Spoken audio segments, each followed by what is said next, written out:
Assalamualaikum warahmatullahi wabarakatuh. Hello guys, kembali lagi dengan saya Jumani. Saya dari Prodi Komunikasi dan Penyiaran Islam dari Sekolah Tinggi Agama Islam Negeri Majen.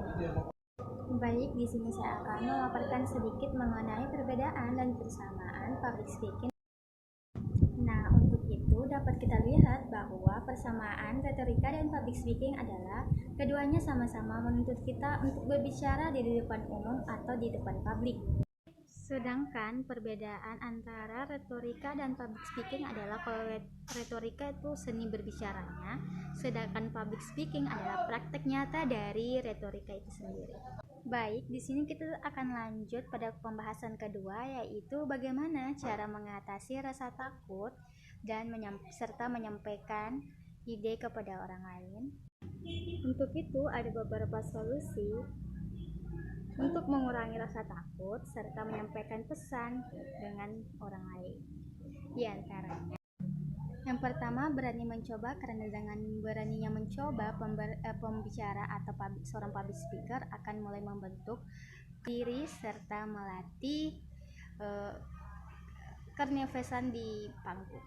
Yang kedua, melakukan rekalasi. Yang ketiga, menganggap demam panggung adalah hal yang wajar.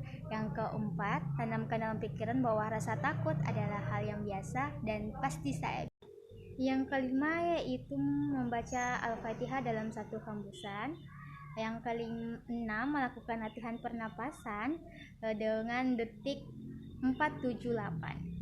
Selanjutnya, kuasai topik yang akan disampaikan, karena dengan dikuasainya topik, seorang public speaker atau pembicara tidak akan kehilangan arah dan mengendalikan pembicaraannya.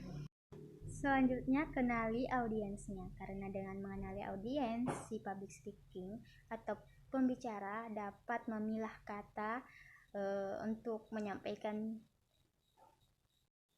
Selanjutnya, lakukanlah kontak mata dengan audiens, karena dengan melakukan kontak dengan audiens, maka si public speaker dengan audiens ini kayak tidak ada jarak di antara mereka.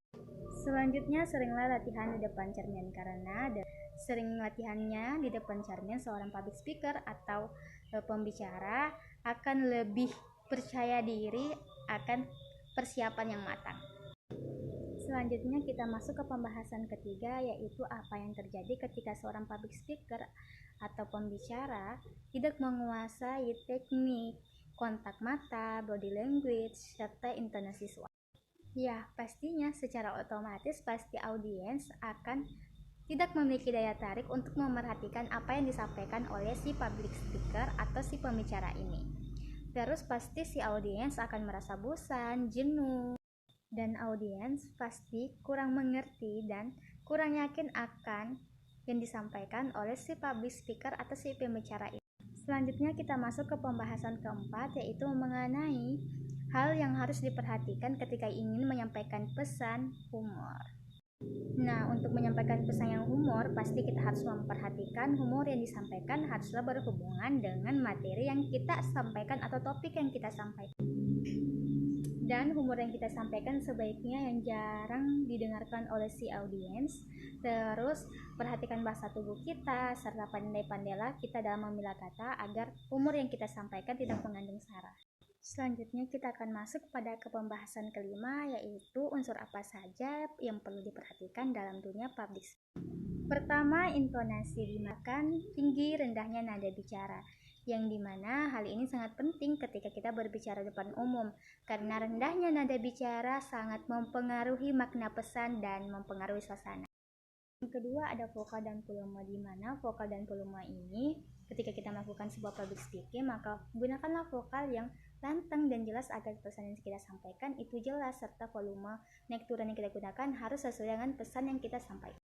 Pemilihan diksi, hal ini sangat penting karena dengan kita mengenali si audiens, maka kita tahu diksi apa yang kita gunakan, apakah bahasa yang formal, bahasa gaul dan sebagainya, agar si audiens ini mudah memahami apa yang kita sampaikan.